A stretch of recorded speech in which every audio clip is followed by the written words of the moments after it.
The person driving this snowplow got up early in the morning to clear the roads so people could drive to work and buses could bring students to school. These airline workers are de-icing this plane, enabling the plane to safely take off and travel to its destination. And this farmer and team of mules are plowing this field so it can be seeded with the arrival of warm weather. The work of all these people is greatly affected by the weather. We're all affected by the actions of weather in our day-to-day lives, be it for recreation or for work. During the next few minutes, we're going to explore some of the different characteristics of weather and talk about some of the techniques used in predicting the weather.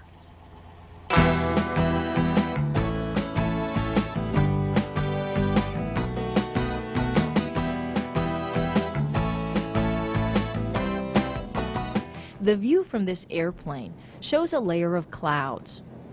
What are clouds? What are the different kinds of clouds? And how are clouds formed? While clouds may look like cotton or sheets of gray steel, they're actually made of tiny droplets of water or ice. Clouds form in several different ways.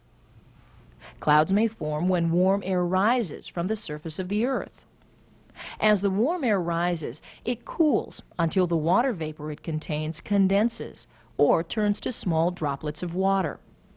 Clouds may also form in mountain areas where warm, moist air cools as it passes over higher areas. The dew point is the temperature at which water vapor condenses and forms a cloud. When rising air reaches its dew point, it condenses and forms clouds. When the air in a cloud is saturated with water, the relative humidity is 100%. These are just a couple of ways clouds may form.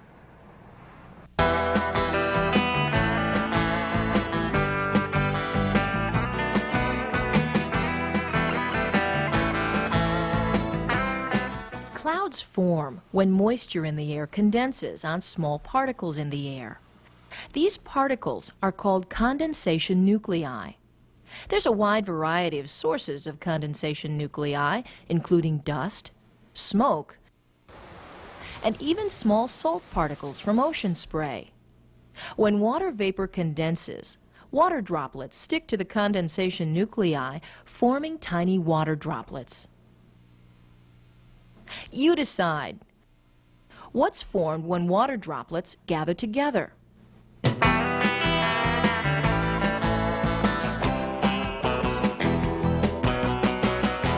When large nuclei of droplets come together, they form a cloud. Let's take a look at some of the different types of clouds.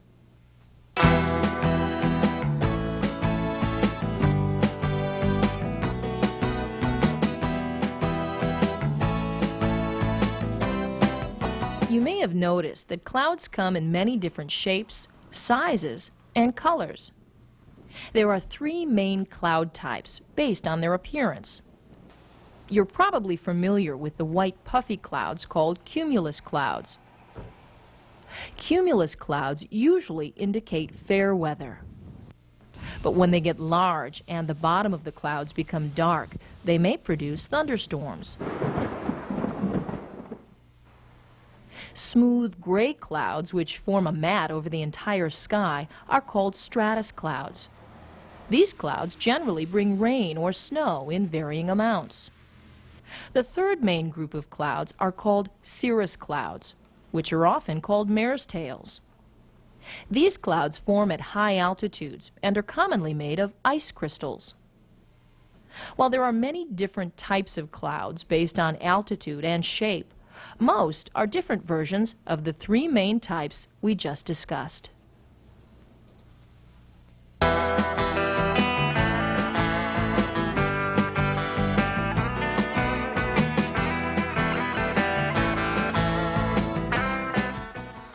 When we think of bad weather, we usually think of heavy rain or snow. These are the two most common forms of precipitation. Precipitation is any form of moisture that falls from a cloud to the ground. When water vapor condenses onto condensation nuclei, tiny water droplets are formed. These tiny particles of moisture may grow larger as more water collects on them, first forming mist drops, then larger drizzle drops, and eventually raindrops. When temperatures are below freezing, ice crystals may form, which may develop into snowflakes. If the cloud droplets, or ice crystals in a cloud, get heavy enough, they fall in the form of precipitation. You decide. What are some other forms of precipitation?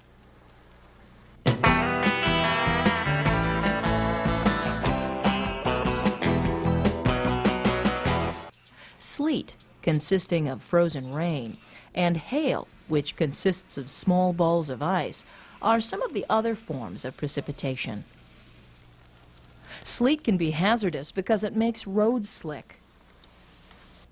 And hailstones as large as grapefruits can damage crops and property.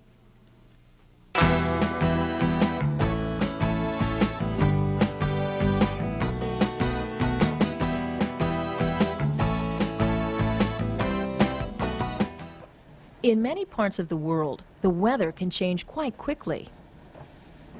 What are some of the factors which contribute to changes in weather?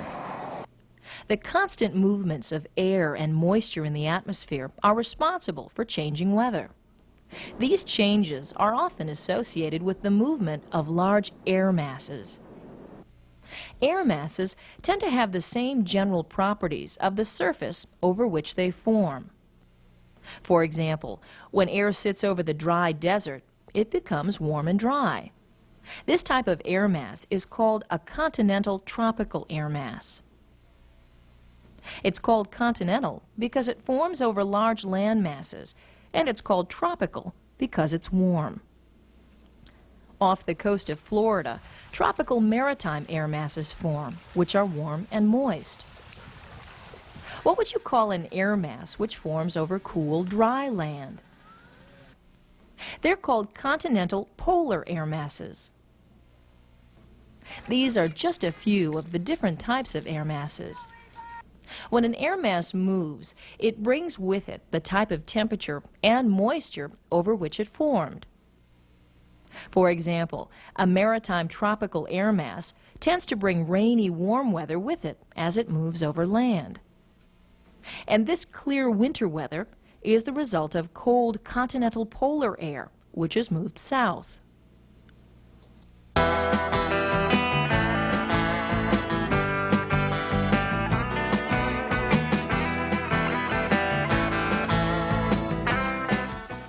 You've probably heard about cold fronts and warm fronts, but what is a front? A front is a boundary between two different types of air masses. Just as oil and vinegar do not easily mix, air masses don't always mix, forming fronts or boundaries between them. There are several different types of fronts, including cold fronts, warm fronts, occluded fronts, and stationary fronts. Perhaps you've been outside when a rush of cold, fast wind arrives. The sky grows cloudy, and it soon begins to rain hard. This is typical of a passing cold front. In a cold front, a cold mass of air pushes under a warm mass of air, forcing the warm air upward. This creates a steep slope of air. Large cumulonimbus clouds may form along that slope and produce violent storms. Cold fronts tend to be fast-moving. On a weather map, cold fronts are indicated by a line with triangles pointing in the direction of the warmer air mass. A warm front occurs when warm, less dense air overrides colder, denser air. Warm fronts tend to be slower moving, and they tend to produce cloudy skies with precipitation, followed by clearing and warm temperatures. They're indicated on the weather map with half circles on one side facing in the direction of the colder air mass. Occluded fronts occur when two cooler air masses merge, forcing warmer air to rise between them. This tends to produce strong winds and heavy precipitation. Stationary fronts occur when fronts stall or stop moving. These types of fronts may remain in one place for several days.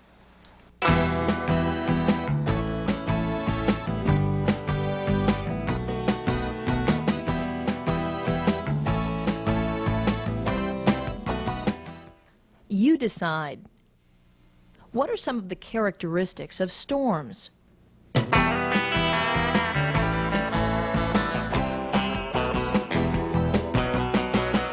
If you said wind, precipitation, and maybe even thunder and lightning, you're right. There are many different types of storms, including snowstorms and thunderstorms, as well as violent storms such as hurricanes and tornadoes. Large snowstorms and rainstorms tend to be associated with large moist air masses, often referred to as low-pressure systems. Some low-pressure systems may bring large accumulations of rain, or they may bring snow to a large area, depending on how much moisture the system contains.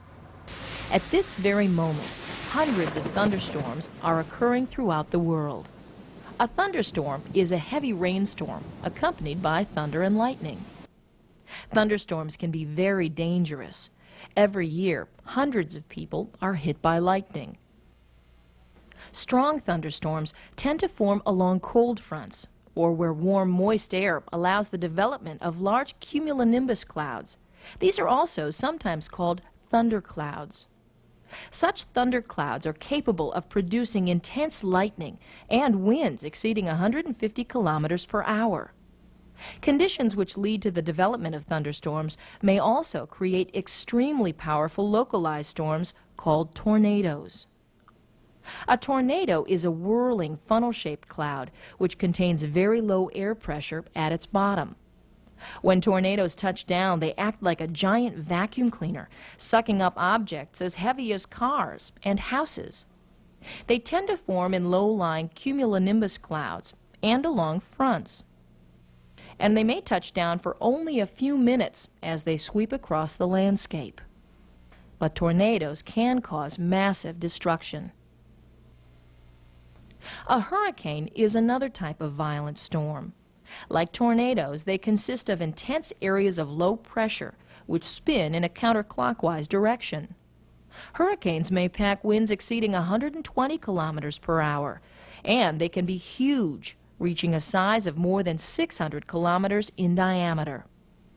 Hurricanes form over warm ocean waters where moist air rises rapidly and cools, forming clouds.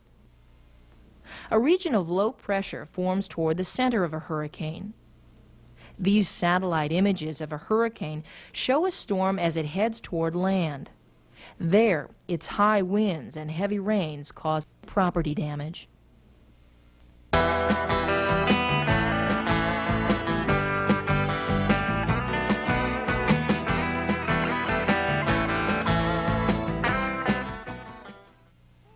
Predicting the weather is one of the most difficult tasks in modern science. Meteorologists are scientists who study and often forecast the weather. Meteorologists use a wide variety of tools to study the weather, including weather instruments, weather balloons, satellite imagery, radar, and computers. Weather maps created by meteorologists provide a geographic representation of air masses, fronts, dew points, air pressure, and other information. These aid meteorologists in forecasting weather. A weather forecast is a scientific prediction of what the weather will be in the future, helping us to plan for our outdoor activities. Every day you can get the weather forecast from the newspaper, TV, radio, or internet.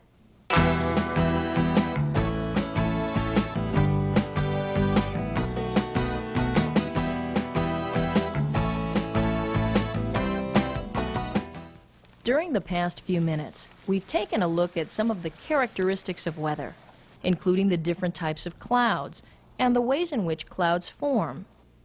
We explored how precipitation forms and some of the different types of precipitation. We took a look at some of the different types of air masses and how fronts form between air masses.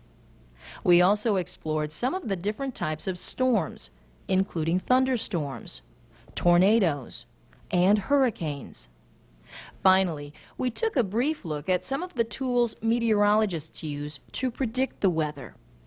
So the next time you experience a storm or read a weather forecast, think about how weather is continually in action. You just might think about the weather a little differently.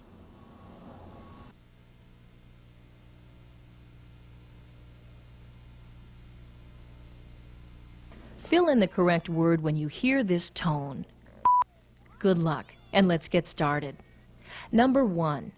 The dew point is the temperature at which water vapor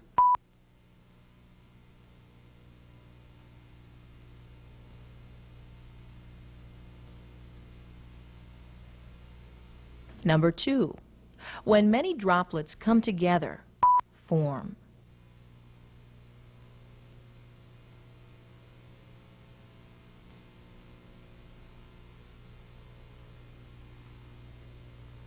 Number 3. Clouds are white, puffy, fair weather clouds.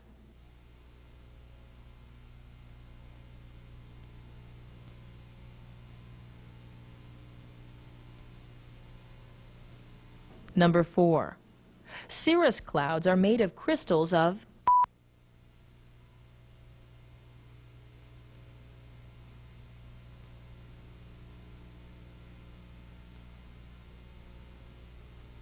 Number 5. Is moisture that falls from clouds.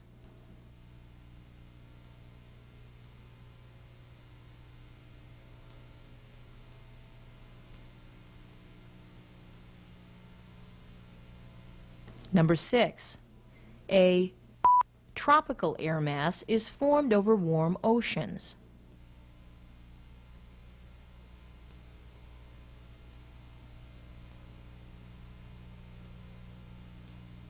Number 7. A boundary between two different air masses is a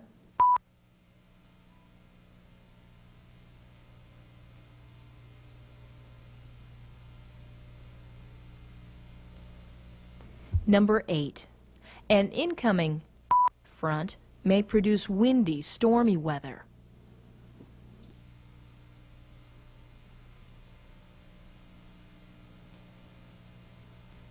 Number 9. Tornadoes are very intense areas of swirling pressure.